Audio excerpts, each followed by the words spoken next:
Hello viewers, ഞാൻ Areeba. Welcome to my YouTube channel. ഇന്ന് നമുക്ക് ഒരു ന്യൂസിൽ നിന്ന് തുടങ്ങാം. രക്ഷിക്കാൻ പെൺകുട്ടി കൊടുത്ത കള്ളമൊഴിയെ തുടർന്ന് 75-കാരൻ പോക്സോ കേസിൽ ജയിലിൽ കഴിയേണ്ടി വന്നത് 9 മാസമാണ്. താൻ നേരത്തെ നൽകിയത് തെറ്റായ മൊഴിയാണെന്ന് സ്കൂൾ വിദ്യാർത്ഥിനിയായ അതിജീവിത കോടതിയിൽ പറഞ്ഞതോടെ ഇയാളെ വെറുതെ വിടുകയായിരുന്നു. ആലപ്പുഴ സ്വദേശി MJ ജോസഫിനെ കുറ്റവിമുക്തനാക്കിയാണ് വിധി വന്നിരിക്കുന്നത്.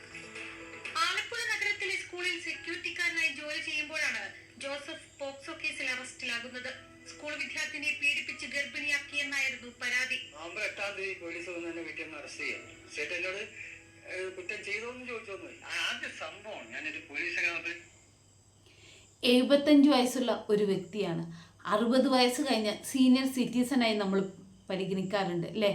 ബസ്സുകളിലും ഹോസ്പിറ്റലുകളിലും ബാങ്കുകളിലും ഒക്കെ മുൻഗണന ലഭിക്കുന്ന സീനിയർ സിറ്റിസണാണ്.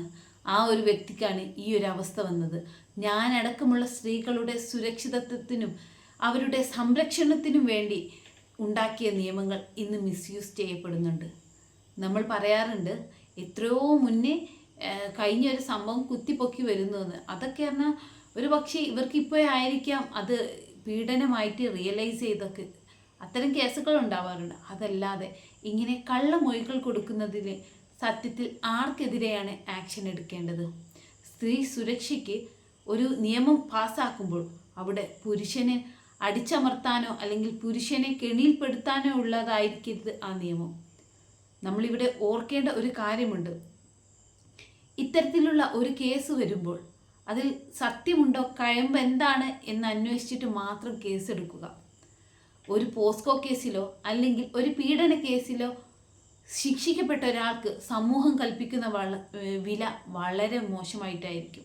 അയാളെ വളരെ മോശമായിട്ടായിരിക്കും ട്രീറ്റ് ചെയ്യുക. പോസ്കോ കേസൊക്കെ വളരെ മോശം കാര്യം തന്നെയാണ്. എങ്കിൽ പോലും അതിൽപ്പെട്ട നിരപരാധിയായി ഇതുപോലെ പെട്ടുപോയ ആളുകളുടെ അവസ്ഥ, അവരുടെ കുടുംബം തകർന്നു പോകുന്നു. സമൂഹത്തിൻ്റെ മുന്നിൽ അവർക്കുണ്ടായിരുന്ന നിലയും വിലയും നശിക്കുന്നു. ഇതിനൊക്കെ ആരാണ് സമാധാനം പറയുക? ആരാണ് ഇതിനൊക്കെ നഷ്ടപരിഹാരങ്ങൾ നൽകുക?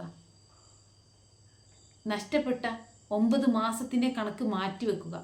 228 ദിവസം എന്നുള്ള ആ ദിവസങ്ങൾ മാറ്റിവെക്കുക.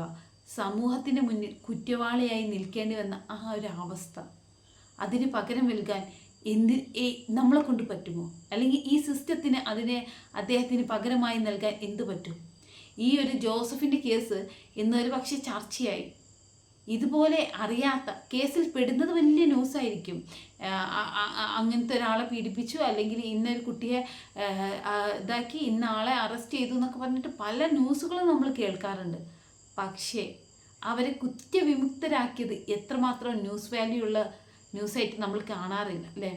എന്തോ ഭാഗ്യത്തിന് ഈ ന്യൂസ് വളരെ ഇതിൽ കൊടുത്തിട്ടുണ്ട്. പക്ഷേ അധികവും കേസും ആളുകളുടെ മുന്നിൽ അത് ആ കേസിൽ കഴിഞ്ഞ ആളാണ്, അയാളെ അറസ്റ്റ് ചെയ്തിട്ടുണ്ട്, അതിൻ്റെ പിന്നിൽ അയാളെ വിട്ടയച്ചതിനെ കുറിച്ചിട്ടോ അല്ലെങ്കിൽ കുറ്റവിമുക്തനായി പ്രഖ്യാപിച്ചതിനെ കുറിച്ചിട്ടോ ആരും ചർച്ച ചെയ്യാറില്ല.